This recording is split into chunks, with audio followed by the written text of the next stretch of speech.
So, good morning to everybody, and a happy Sunday morning. And I hope it's the best Sunday morning of your life, much like I hope every morning we have together is the best morning of your life. And how do we start our mornings? Well, first, you as Adam Meister, my friend from Baltimore, now Utah, likes to say, pound that like button.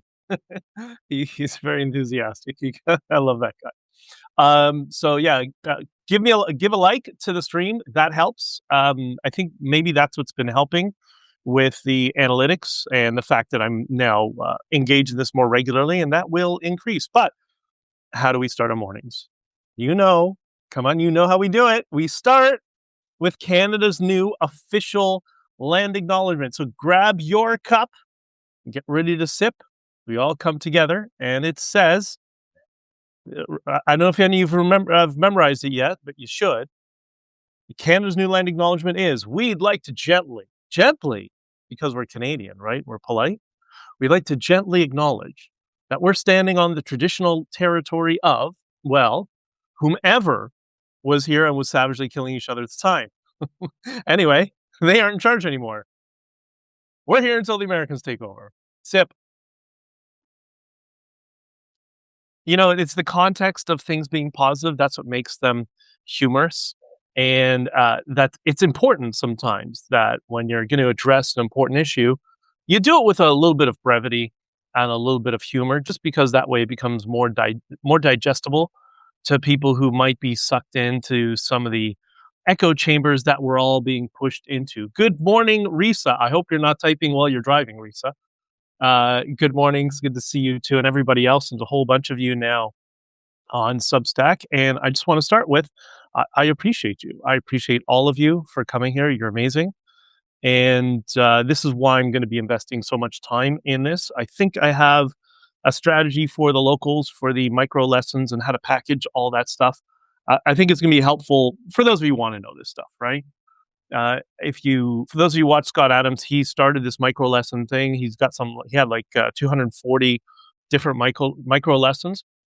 And since we've had similar training in similar disciplines, there's some issues I want to address that are tangential to what he addressed. And I think the micro lesson format lends itself perfectly to that. So that's going to come sometime soon. I'll let you know. But before that, we want to start with something really positive. If you want something positive that's going to put a tear in your eye and make you smile, feel a little bit better about the world, type in punch the monkey. All right? Punch the monkey. Punch is a name. You're not actually punching a monkey. Punch is a macaque who is an internet sensation. I first was shown it by somebody I'm very close with on Instagram yesterday. You should check it out. That will definitely brighten up your day a little bit and put a smile on your face, and maybe you may shed a tear or not. I'm working on the rebrand, by the way, of the stream. I'm leaning towards. I've restructured the playlist just so it's a little bit more clear to people. Coffee with BJ Dichter, or should it just be Coffee with BJ? I figured Coffee with BJ Dichter would be great because the Groiper wannabes, the mid-century German wannabes, will make fun of my name, even though it's a German name, ironically. And I'm hoping they'll take the bait and use that or should it just Coffee with BJ or Coffee with BJ Dichter? I don't know. You let me know what you think. What you think has a better ring to it. I think we determined yesterday I'm never going to be the Minister of Tourism for the state of Colombia, country of Colombia, as we discussed La Muñeca, the hit woman. And we also discussed the Instagram sex trafficker, the Instagram model. I can't remember her name is. I don't have in my notes today, but it was Liliana something. But anyways, I don't want to take away from the fact that Colombia has La Muñeca. It has the sex traffickers.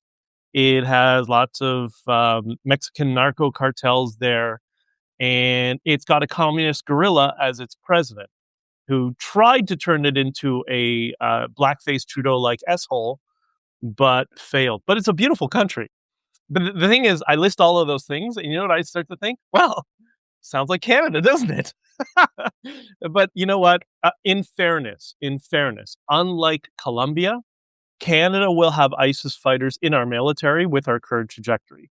So I think Colombia is a little bit more stable than we're, at least in terms of their trajectory, because Colombia will be fixed in the elections in May. By the way, I don't know if I told you that I've given a couple of presentations in the US on national security threats coming from Canada. The one particular one that I did was quite long for one of the NGOs down there, was particularly granular and specific. I don't know if that's an area of interest of something I should maybe expand upon here in the locals. That's definitely something that's got to be behind a paywall. But if you think that's something I should address, I will. Tonight, by the way, not on record, 8 p.m. For those who don't know already, one of the podcasts that I produce, starring Joseph Newberger, Michael Burry, Diana Davison. They are, and Joseph's staff and his law firm. That's a defense law firm that focuses on false allegations, Me Too, false sex allegations, a whole variety of topics, but trying to show people the legal system. We do sometimes do a comparative analysis between the United States and Canada. I'm not the lawyer, they are, but I have learned a lot in the many years that I've been working for them, and I was not new to the legal system, not because I've been in trouble, just because I have so many friends who went to law school and people in family growing up that were involved in the legal system. It's Ramadan. Curious. We're going to get into that. Maureen, you will not be disappointed today. I promise you. And aloha, Heidi. Hola, Heidi, ¿cómo estás?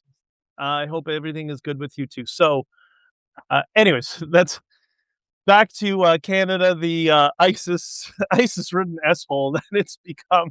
Let's get on to some positive stuff first. But Maureen, you're not going to be disappointed. I promise you, dear. So first, Ford has released a prototype for their new $30,000 EV truck. I guess they're going to be trying to compete with Slate. If you don't know what Slate is a startup out of Detroit that has a $25,000 electric pickup.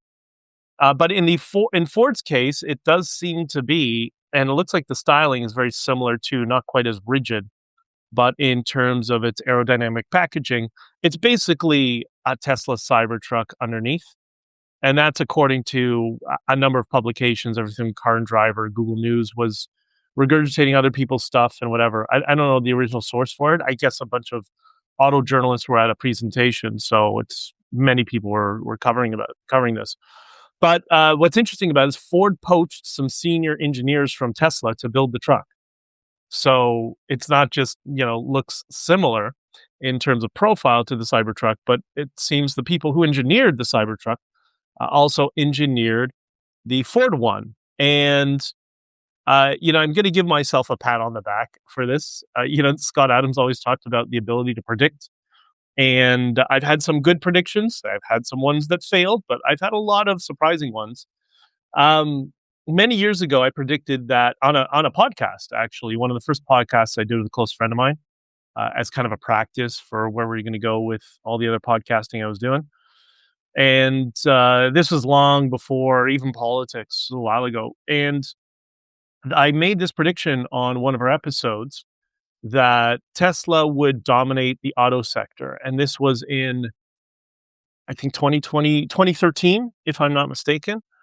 And this was after I drove a Tesla Model S in Miami. I actually drove two cars the same day. The Model S hadn't been released yet, but they had a demo day for people who put deposits on them. And I had a friend who put a deposit in Miami. So this was in 2012. We drove the same day a Tesla Model S and a Fisker Karma. For those who don't know, Fisker Karma was a electric hybrid, and but it was supposed to compete with Tesla. And I argued in this podcast when I talked about how Tesla would dominate the auto sector. It's because the basis of my argument is that a heavy equipment manufacturer, which is what automotive manufacturers are, could not compete with a tech startup for a number of reasons. Tooling, infrastructure, unions, all that sort of stuff. I might have been right, but there was also something else. That is a perfect example. Fisker and let's say Fisker and the regular auto sector, and versus Tesla. For those of you, I know there's some of you who watch Scott Adams. That is a perfect example of the contrast between linear thinking and systems thinking. This is why I invested in Tesla very early. I understand the car industry. I'm a techie. I understand systems thinking. And it was very clear in the very beginning that Tesla was doing a broader system. So when Elon Musk talks about, his long-term plan, I can't remember how he branded it, like his mega plan or super plan, whatever it was. And he unveiled many stages at the time of the unveiling of the Model 3. That is systems thinking versus the traditional auto sector and heavy equipment manufacturers. And think about it this way. I know some people hate electric cars. I love both. I love some electric cars. I love give me a V8 with a supercharger and a 6-speed any day. I don't like automatic transmissions, to be honest. But it is what it is, and the world changes. Do you think we'll be driving gas-powered cars or be gas-powered vehicles in 100 years from now? We probably will have diesel trucks, or diesels will become hybrided in some way, shape, or form. And there's a whole bunch of engineering reasons for that. And you probably see, Tesla EV tractor trailers in urban areas, which is fine. You won't see them long haul, I don't think, at least for not with some massive innovation to batteries. And I think we're just too far away from that. And it becomes prohibitively heavy, and there's a whole bunch of reasons for that. But my point is, do you think we're going to have gas-powered cars in 100 years from now? I'm not so sure. Like, even right now, we are among a generation. Think about it this way. Not only is everything being hybridized, Lamborghinis are hybrids now, Ferraris are hybrids. Everything, I think Toyota has some commitment to make all their cars hybrids now. They've abandoned the whole EV thing, but they're going to be 100% hybrids just because they've proven to be so reliable. On a hybrid car, you can get rid of an alternator, you can get rid of a starter. So, good engineering is reducing the number of components. But I don't think we're gonna see the current state of gas only cars. We're going to see it for a little while, for another 5, 10, 20 years maybe. But I think eventually it's just going to be the natural course. And think about it this way: there are people alive today who are young, who grew up, let's say, in Tesla families, because Teslas have now been around since 2012. So if their parents were early adopters of Tesla vehicles, which we know there are many in California, there are people alive today, younger people, who have never lived in a house with a gas vehicle. Think about that. There are people alive who've never lived in a home with a gas vehicle, much like in the 1930s or 40s. I'm sure there were people who have never lived in a house where they had a horse and buggy, right? So it's a similar trajectory. Again, love gas cars, and I prefer them in some ways, but in other fashions, I got to tell you, electric cars are going to be the future. There's both a positive and a negative for that. We understand that, but it's just going to become more practical because it's going to be one of these. It's going to be basically a cell phone that has 4 wheels and will integrate into your Brado ecosystem, the system of your life better. Imagine if you're late at work and you need to pick up your kids at school, and you just say, listen, I can't come pick you up, so I'm going to summons the car to come pick you and your friends up from school and drive you home. Like, it's that sort of convenience that doesn't matter how much we like gas cars. That's where the world is going. It's going to be a very different place in the future. And that's why Musk, I think, is pushing so heavy for Cybercab. So, not against gas cars at all. I'm a petrol head. But there's rooms for everything in the market, right? We don't have to. Not everything is a zero-sum game, and I think it's important to remember that. I've talked a little bit about, yeah, how he uses natural evolution. Yeah, just like cell phones and stuff like that. Agreed. And look, people get really upset. People don't like change, and I get that. But things aren't a zero sum game. There's trade offs to everything. So it's just, are the benefits going to outweigh the negatives? And it looks like it will. It's very difficult to take a car and give it the same level of technological control as an electric car. Because, like, for example, yes, you can argue you can make a car drive itself. Doesn't matter if it's electric or whatever. But you can't make a car put its own gas in itself, right? Whereas an electric car, especially with Qi wireless charging, when that eventually comes to cars, the car can just park itself like your robot vacuum and just charge itself. You just can't do that with a gas car. So there's certain limitations. All right, enough with the cars, but I do like to talk. At some point, I'll do something with automotive and cars in the future, but I know you guys don't want to hear it, so I'm not going to talk about it here. I did mention this about the economy. Talked a little bit about this on Petroni's show the last time I was on there on Toronto radio. I'm a little bit worried. I mentioned this here as well. Cross-border traffic is shipments from Canada to the US and vice versa is down significantly. In one particular case I know of. And the reason I bring this up is I'm still, I still am on the road a couple of days a week here and there as I'm kind of ending off and transitioning to something else in my life. But I love long drives, but also you get a good view, bird's eye view, a ground view of what's happening in the economy. And this is a perfect example. When you look at when you're delivering in an area of commodities, and you see like one massive distributor that I know the people there well, and they have gone from 25 truckloads a day to 10. That's not good. That's not good, because this is in an area of the economy that is often has a latency factor of 6 to 9 months. So if this is ongoing and sustained, and this, by the way, started around COVID time, towards the end of COVID, where you would have 2 weeks of like full bull market and 2 weeks of things would be, oh my God, we're on the brink of a collapse. But right now it's been sustained for some time, a couple of months now. And yeah, it's starting to get a little concerning. Why we know that tariffs are part of it, but I don't think that's exclusively what it is. I think the left is going to try to use that as an excuse and say, oh, it's the tariffs. But I think it's, there's a latency factor in all economic solutions. Like when the Fed prints more, more treasury bills, it's 18 months, or better example, when they adjust interest rates, the effect of interest rate adjustment is not felt for 18 months after. So I think we're gonna be we're facing some tough times, but there are some positive solutions. Maureen says Canada and energy superpower my ass. Yeah, it should be, but instead we're doing what Argentina did under Juan Perón and the other socialists and communists and fascist wannabes. I know people are like, the left always wants to have hyper distinction between the three. And I'm like, sorry, they are all forms of collectivism. They're all bad. Okay. In one scenario, the government owns the company, the other one, a private company, but they control it. I don't care. It's the same thing.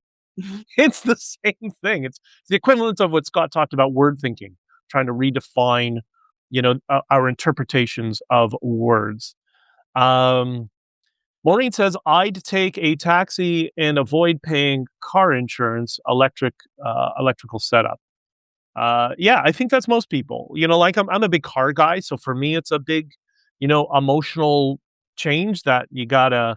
Hey, is this the whole industry going to change the way I want it? But if you're not into cars, like Scott Adams is not into cars, other friends who aren't, they just don't care. They're like, yeah, if I can have a robot drive me instead of driving myself, then great. For me, I'm one of those people who has this, we experience this hypnotic state when we drive that is very calming and very relaxing.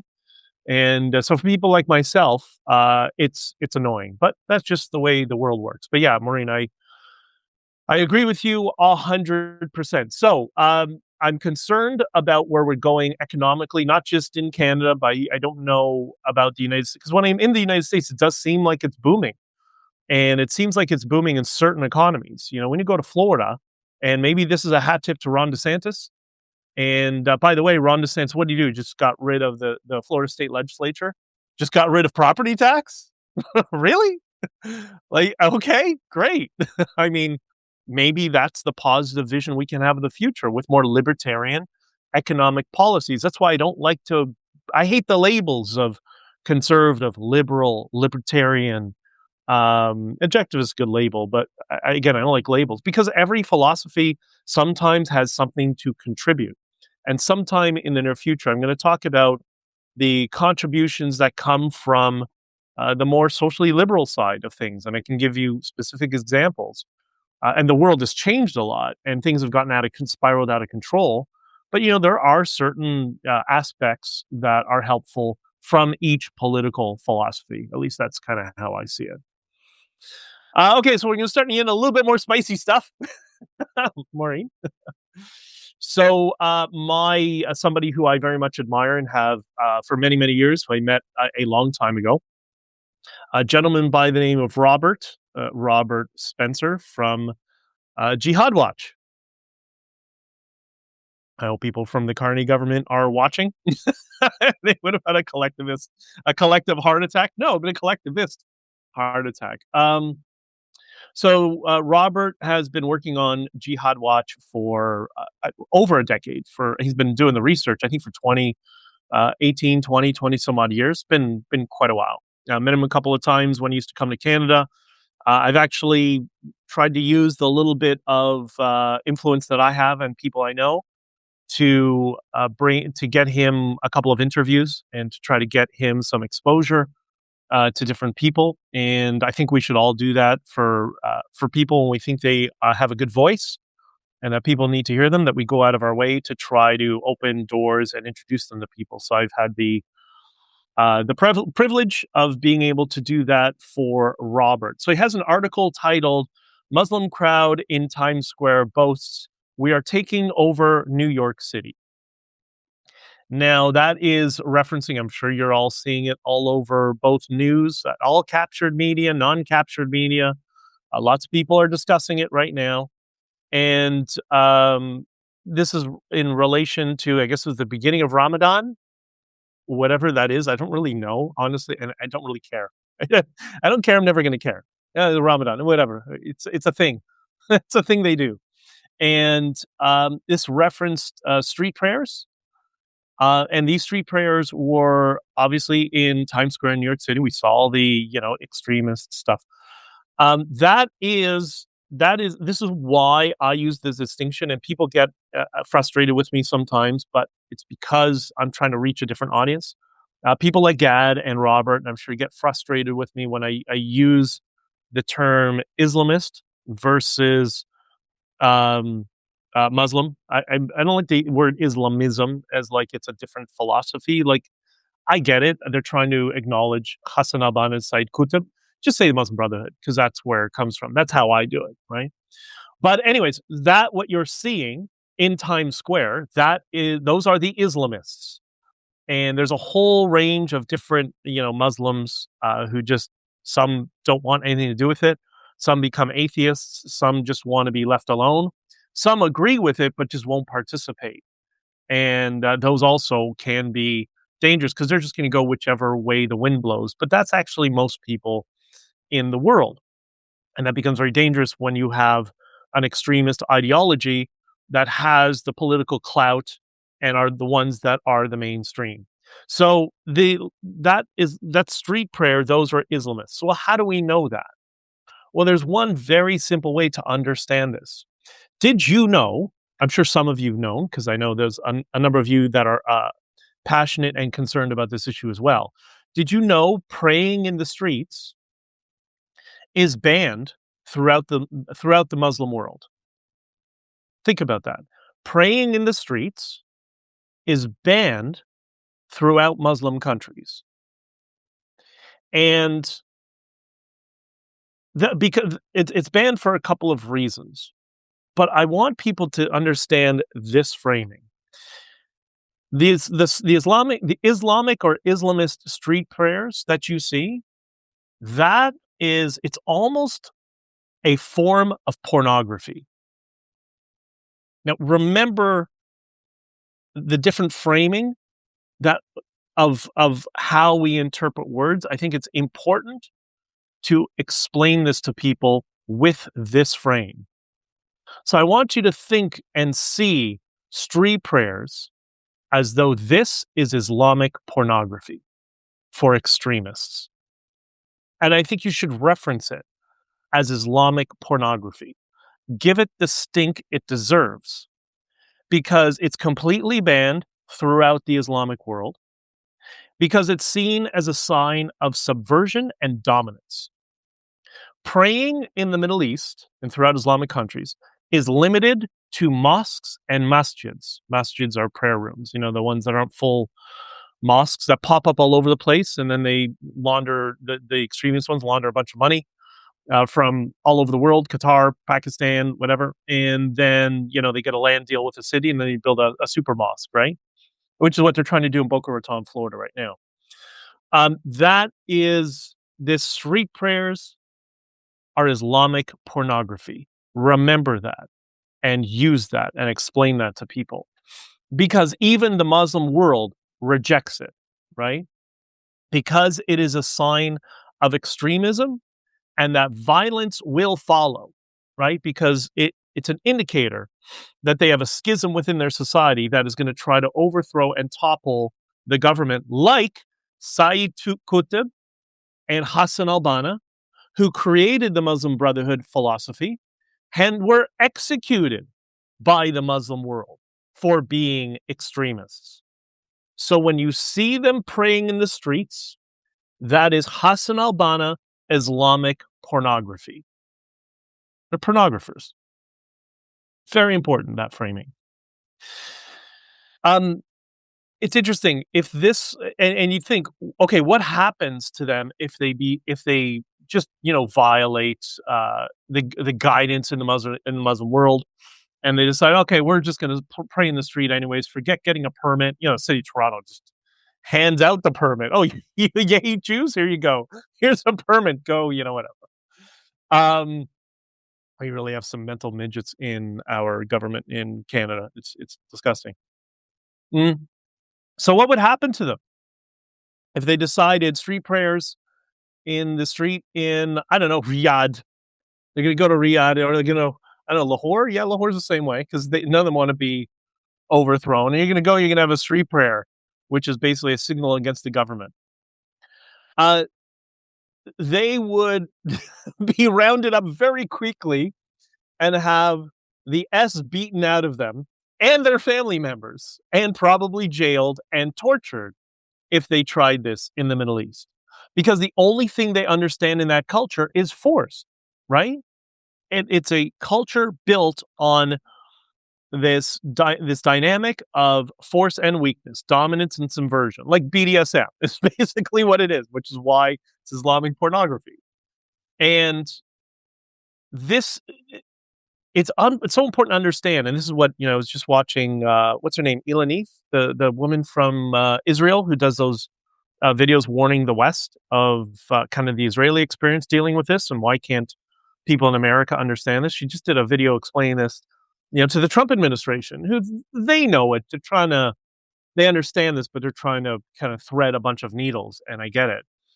But the Islamic world, whether you agree with this, with their perspective or not, was not a product of the Age of Enlightenment. It never was. It was the whole philosophical underpinning of that culture is not built on Western philosophical enlightenment and engaging in discourse. No. No, that's not what it is. It is down the barrel of, at the end of a sword or down a barrel of gun. That's how that part of the world works. And by the way, there's many places in the world that, like, what do you think I had to live under in Colombia with paramilitaries around and narcos and whatever? The same rules, or very similar rules, right? Not a product of the Age of Enlightenment, and might makes right. So I think it's very important to remember that. So street prayers are Islamic pornography. And by the way, mentioning Robert Spencer and Jihad Watch, he was one of the first cases I've heard of somebody who was a public figure who was debanked for having opinions and speaking out on this issue long before the trucker convoy, by the way, long before it. And I tried to mention this to some Bitcoiners because some of the big, this is one of the things, one of the many things me and the Bitcoiners are simpatico on, which is using the banking system as a weapon against citizens. And many of you will come on board to this side as the extremists get more and more political power over time, right? But yeah, Robert Spencer, Jihad Watch was one of the first that I know of that was debanked. And I posted online, and Robert responded this morning. He said, yes, but that was a long time ago. And I agree. And that's the point. That's why I brought it up. We need not to archive and forget our history. Not that he was suggesting we do. I get that. He was being humble, which I appreciate. But it's important to amplify these scenarios and amplify the strifes we've been through in our history so we don't forget what has happened in the past, or else we're going to be lost into the future. So please, if you don't already, read Jihad Watch and put it on your daily reading list. Robert Spencer is extremely important. He's been trying to sound the alarm for decades. And it's funny now. I think people are now, it's becoming, because this topic is now safe to discuss. For the past decade where I discussed it was not safe. Now it's finally entering the modern public discourse. So now we can, discuss it a little bit. But check out Robert Spencer and Jihad Watch. He's somebody I know who was, how shall we say, he had other political philosophies that were political topics that were way more important to him. But I remember bringing up Jihad Watch and thinking a very libertarian guy, and remember thinking he would react negatively. And this was, I don't know, 6 years ago, 7 years ago, when again, wasn't trendy to talk about this stuff. And I mentioned to him, I said, what do you think about Jihad Watch? Thinking he's, going to react negatively. He said, there is nothing from Jihad Watch that I would not publish. He is completely credible in everything he does. If he's ever made a mistake, he retracts it and he sticks to the facts. So, and this was high praise because it was from somebody who I would have thought would just, this was not his primary area of concern. But he said, yeah, he's one of the only people I will listen to on this specific topic because he's credible. So there you go. On a similar topic. Oh my God, there's somebody, streamers will know this guy. People, I'm going to try to be charitable in my interpretation, even though it's difficult. There is somebody in the online space, I guess, did he come from the gamer space, or he came from the pickup artist space or something like that? There's all sorts of subcultures on the internet that if you're not engaged in internet media like I have now been for a decade, you wouldn't see a lot of these different subcultures. But he came from maybe a cross between gaming and the pickup artists, teaching young men how to meet women, which in itself is not, is actually something that's important. The way they go about it sometimes might be a little bit off. There's some that are morally grounded, and there's some who are not. But I don't know. I just know he's adjacent to that. So I don't really know much more about him, though he comes up and is always talking about. So his name is Abu something, Abu Fraud. What Abu? His name is. He uses the name Myron Gaines, but it's Abu something or something like that. I honestly don't really care. But he, in these related events to the topic we just discussed, the Islamic street prayers, he came out against the Islamist street prayers in New York. And he posted one of his videos. It's not the usual dancing like a clown trying to saying something edgy about the Jews or whatever. He actually came out and he attacked the Islamists in New York engaging in the street prayers.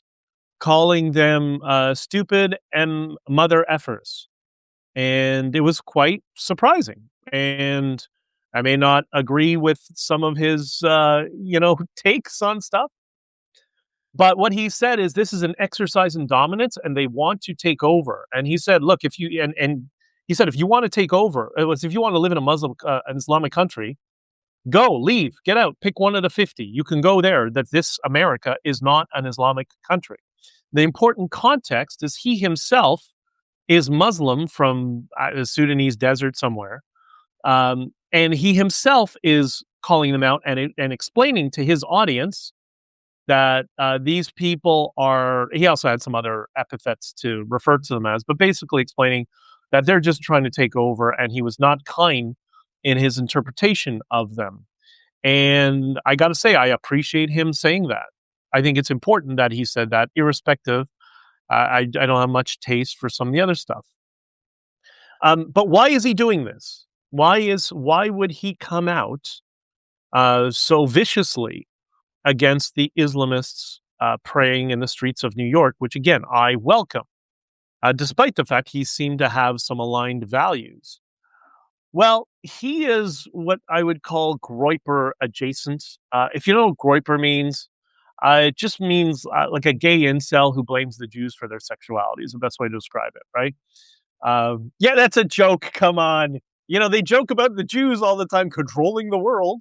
I hope they don't get all sensitive and all whiny when I make some jokes about how they all are confused about their sexuality. I thought they're tough guys, right? They can take it. Anyways, the point is, I know we're all having a little fun, right? We're just having fun today. The point is, Abu Gaines, or whatever his name is, his audience are those people who are obsessed with the Jewish conspiracy fetish, right? They completely fetishize it, and this is all programmed. These are assigned opinions, and the problem is his audience that have this particular fetish. People like they all these. Well, I should say the people within his audience that have this fetish. They also they hate people like himself. I don't want to say the M word because I'm going to get demonetized even further. Not that this is monetized, because it's not, but you know what I mean. They also hate his group and the other guy within that clan, who is Mexican, who's LARPing as a white supremacist or whatever he is, the trolley kid, Fuentes. They also hate Mexicans. They hate Latinos. They hate Mexicans. They hate his group. They hate everybody. But that's become his audience, right? Because when you build everything you have on just saying edgy things about everybody, yeah, okay, great. It's comedy for you, but now you have like an audience of maniacs. So I think this is why Abu Gaines came out against the street prayers. He is pacing his audience because he knows he will lose them. I'm going to repeat that again, because this is your persuasion lesson for the day. He is pacing his audience because he knows he'll lose them. He's pacing his audience. Now, my guess is he knows if we continue down this path where he will basically be presented with two choices, right? Continue pimping himself with the Jew fetish, the Jew fetish, the clowning, the clown show that he is. I say pimping because of his newsletter. If you've ever read his newsletter, you understand it. Very kind of Andrew Tate-ish, Andrew Tate wannabe, right? He's a sandy Andrew Tate wannabe. So if he continues pimping himself, that is one path that he can go down. But the problem is he has this other path that he's going to be forced to go down, which is to join the terrorist hierarchy, where they will not tolerate that. And in the terrorist hierarchy, if you are from the Sudanese desert, you are seen as a particular level of bottom feeder, especially in the Arab world, and he will have zero influence.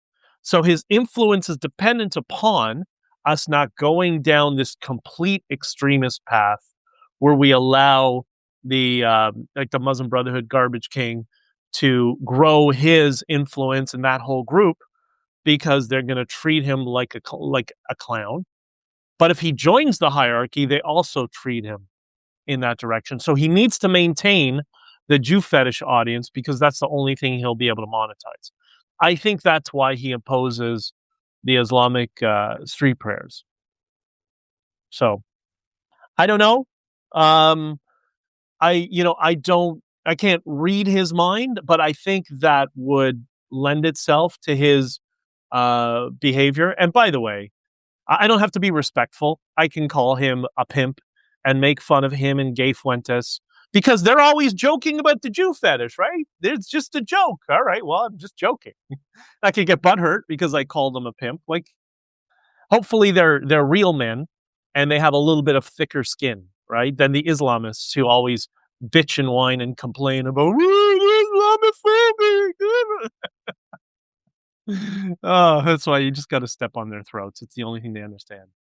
But anyways, no. So the point is, all joking aside, I do appreciate him calling this out, irrespective of his motives, because it is important for people to understand that this is exactly what's going on in the Western world. Okay, how did I do on that? Is that okay? Like, I hope that wasn't too offensive. I'm just trying to have a little fun here today. That's all it is. Maureen says Bedouins. Yeah, yeah, but when you go to the Middle East and you talk to the Bedouins, they're nice. They just kind of they're all packing, but they're living under a tent. They have a simple world of sheep herders and whatever. I don't think most of them are drug trafficking. Maybe they are. I don't know, but I that's not what I've seen when I've been there. So whatever.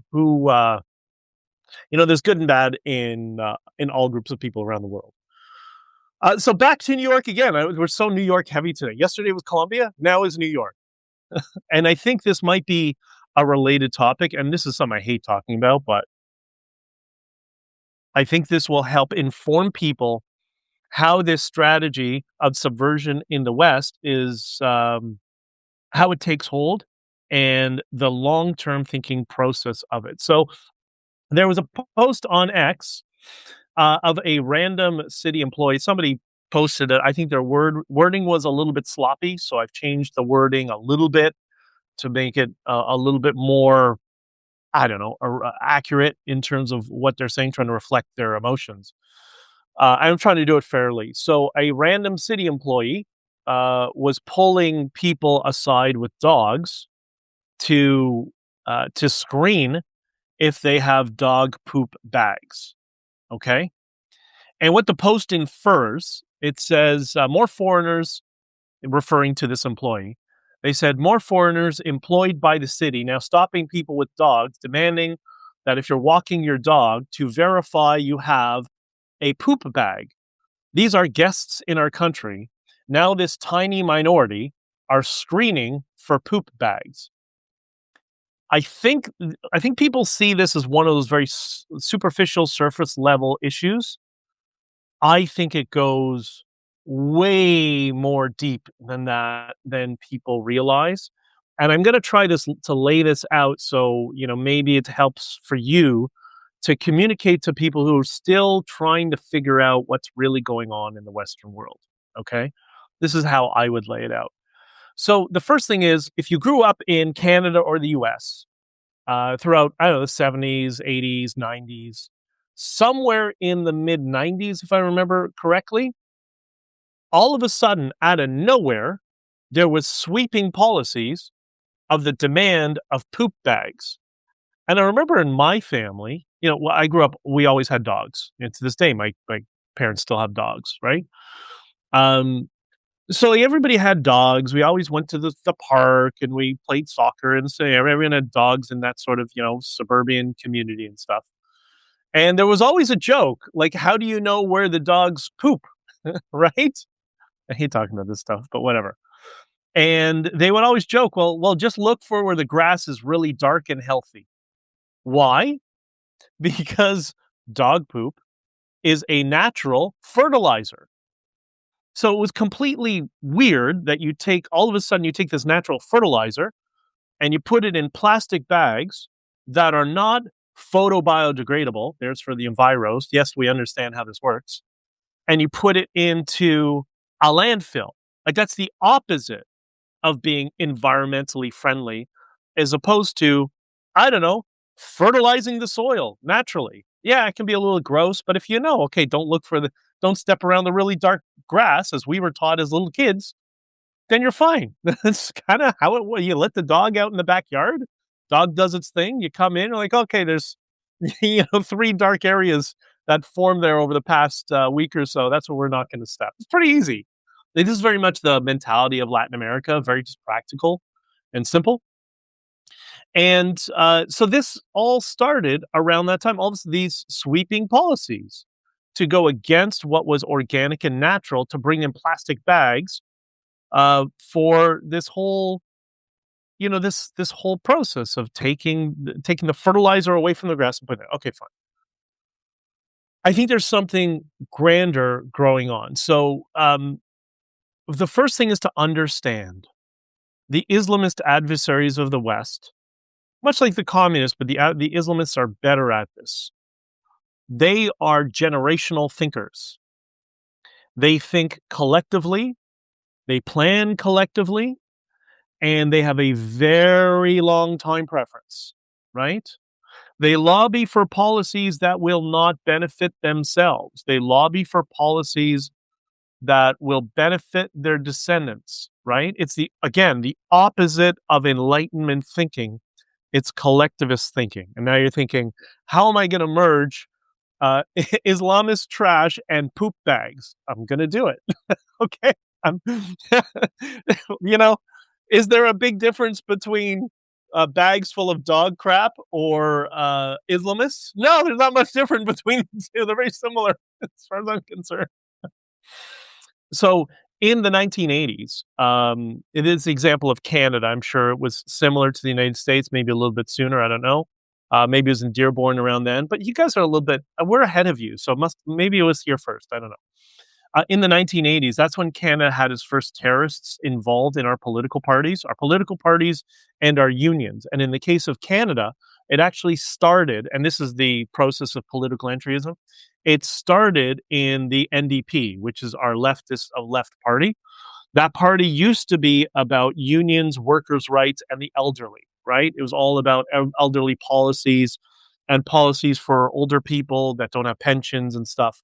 And it was transformed beginning in the 80s into the clown show it's become today. And that is the result of having Islamists migrate to Canada, join unions and political parties, and then they grabbed hold of the NDP, and then the Liberal Party, as you saw, under blackface, and now they're working on the Conservative Party and all the other parties, and PPC and all that stuff.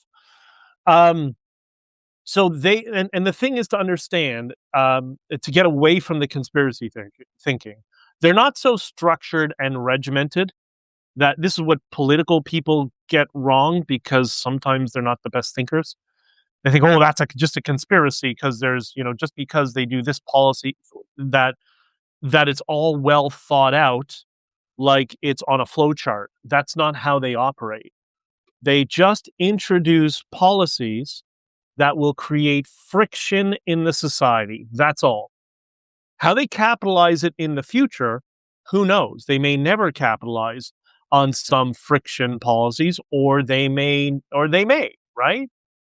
So they aren't so structured that they're going to advocate against dogs and then 40 years have a follow-up policy. But they are going to introduce a base level policy that goes against pets.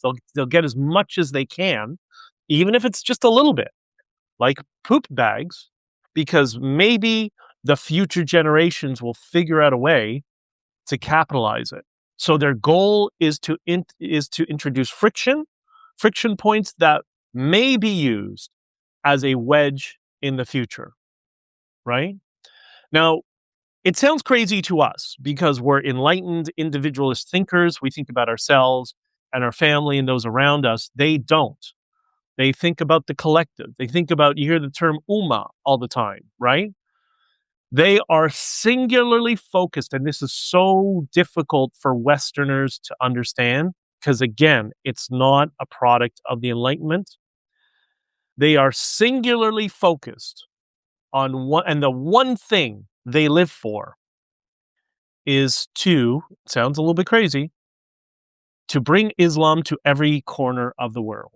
That's it. That's the only thing they are obsessed with. You know, that's how you can have a relationship, and they have really weird relationships in their families. They're very aggressive and abuse their children in certain cultures and whatever, because none of that matters. The world they live in today, this is the Islamist worldview. This is why I don't say Muslims, because there are some Muslims who reject that, want nothing to do with that. I know some of them. They're like, yeah, get me away from that nonsense, right? They are singularly focused on forcing you and all of you to adopt their philosophical worldview that they give in the name of their religion, which is submission. That's the goal. That's how you can have these guys who have, they're running multi-million dollar money laundering NGO systems, multiple ones, and they're driving around in a Corolla making $70,000 a year, taking $70,000 a year out of the NGO just to live because they don't care. The only thing they care about is this, and they are obsessed with it, right? Because they have zero materialism in their culture. And this is why, you hear this from the left, that all things are so material. Yeah, like the communist maniacs, the same thing. Oh, too much materialism. I agree, but sometimes a little bit of materialism kind of keeps us on a grounded footing. Yeah, sometimes it's good to have some things that you want to acquire, right? You want to have a little piece of jewelry, you want to have property, you want to have a nice car, whatever. That's the hedge against this sort of obsession of just focusing on this one extremist philosophy that is your only reason for living. There are many of them. This is their only reason to be alive. And when you understand that, it starts to make more sense. So, am I saying the poop bag strategy came from, Islamist subversion within the West? No, but it might have. It might have just been one of the many things they could introduce to bring friction, because it doesn't make sense that we've adopted this anti-environmentalist policy of stripping fertilizer out of the ecosystem. Like, why do you think, he always joke, when I was a kid, we'd go to the cottage and stuff, that in the spring, I think the fall as well, if I remember correctly, certain times, when you drive through the country, through farmland, you make sure you keep the windows rolled up for a couple of weeks. There's a reason for that, because that's the fertilizer. So just really weird. I think it's important to understand that framing. Now, you may think it's nuts. It's not. I know this culture really well.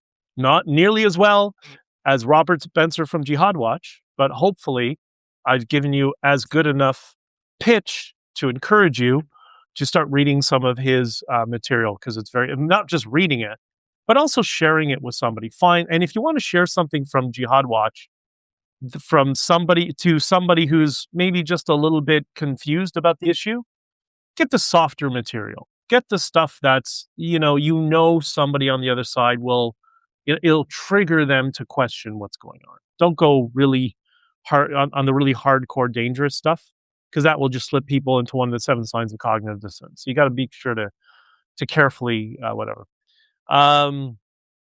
Megan says, yep, feed is gone. That's right. Heidi, this is getting interesting. Who knew that talking about dog poop would be interesting? But I do appreciate the compliment. Thank you. Maureen, the video's cut. I don't know. I think you're having issues on your end, sweetheart, because I'm testing it here, and I just looked at it's still running here. So I'm sorry, but if I can make it up to you, I will. And by the way, I'll have something for hopefully next week or the week after. At least it's got to be by the time I get to Florida. We'll have the Discord sorted up, because it'd be really great to have some of you in there. I mean, that's a great place to find articles about Jihad Watch or these topics, to share it there and to share things in the mean room, right? Um, it's Heidi says it's amazing how vulnerable the human brain is to suggestion. Yes, it is, and we're going to talk a lot more about that because I think it's important for people to understand. People don't realize how they're being pushed in different directions, and I think people on maybe the right side, the center right, or even the centrist might know a little bit more, but the people on the fringes don't understand that. The last thing I want to close is with our friend Sergio, who is one of the co-hosts of the Scott Adams School podcast, which they do Monday to Fridays at 10 o'clock, just before I do these streams on Friday. And Sergio put this thing out, and I kind of like this. He said, "My old frame of the world is to be you or to be yourself," right? We hear a comment. And he says, "My new frame is to be useful." And I responded to Sergio, I said, "My frame is to be the best you, because the best version of yourself is useful to almost anyone," which is what I'm trying to do here. And I think we're all trying to do amongst our friends and families who are trying to wake people up about some of these important issues. And they will. I promise you they will. It will take time. I've already been in touch with many people kind of on the other side politically who've been trapped in echo chambers. They're starting to wake up. They're starting to listen. Just gonna take time. But I think what they've done in New York, trying to mimic what they've been doing in UK and France for generations, is they're moving too quick. They're getting over their skis, and I hope they do. I really do hope they do. Right? There should be a robust market for paper poop bags. Joseph. Well, I guess. Or how about we just go to the way things were before? But by the way, in Latin America, they don't have poop bags. The problem they have in the cities in Latin America is it's the weirdest thing. Colombia is a perfect example. Mike complains about this all the time. When you build a park in the United States or Canada, what do? Sometimes there's a school there or a playground or whatever, and you have a field of grass. Not in Colombia. What do? They take the grass and they pave over a massive concrete parking lot. That's a park. It's a slate of concrete that's an acre big. Makes no sense. But maybe we should go back to what we did previously, where dogs go in the bushes and people were a little bit respectful and everybody understood to teach their kids that this is how the ecosystem works. When you see the dark green grass, don't step there. All right, those are my closing words for today. I hope this was informative and helpful. I really appreciate all of you who are joining. I'm trying not to bother you with too much spam. I know when I do these live streams that you get emails to those of you who are subscribing to Substack. It's kind of the only way to communicate. I'm not sure what else to do with it, to be entirely honest. But I will figure things out, and I'm working on this broader system that will integrate the locals, Substack, and Discord, and you'll be able to kind of pick and choose where you want to go. If we get this all, whenever we get this all sorted, it's going to be really great. I'm really excited for it. It's a matter of figuring out all the quirks and tweaking it so we all can come together and have a place to share information without having people going at each other's throats, which is what happens publicly on places like X or Bluesky, which we'll talk about next time. Again, it's not Facebook anymore because, well, nobody uses Facebook. All right. I got to run. You have an awesome day and be kind to each other, and we'll talk to you all soon. Bye-bye.